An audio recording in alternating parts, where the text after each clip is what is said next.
Mae gwaith trawsnewid ar y gweill ar gyfer lein y Rhymni, rhan nesaf Metro De Cymru.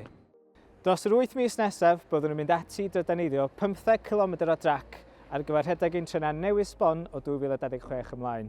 Bydd hyn yn galluogi teithio sy'n gynaladwy, yn hygyrch ac yn defnyddio'n trenau newydd sbon. Y gobaith ydy, erbyn diwedd 2026, bydd pob daith ar y lein yma ar dren newydd sbon Trefnidiaeth Cymru. Byddwn hefyd yn uwchraddio y trac, y gorsafoedd a'r system signalu ar y lein, yn debyg iawn i beth da ni wedi gwneud yn barod ar linell Treherbyd, Abydar a Mae'r. O ddiwedd mis Mawrth hyd at mis Hydref, bydd yna gyfnodau pan fydd lein Rhymni ar gau. Mae hyn er mwyn galluogi ni fynd ati i wneud y gwaith trawsnewid yma. Bydd y cyfnod yma yn effeithio'r wasanaethau rhwng Rhymni a Ceir, ac felly da ni'n annog teithwyr i gwirio eu taith cyn teithio, i sicrhau bod nhw'n ymwybodol o'r gwasanaeth bws yn lle trên bydd yn gweithredu.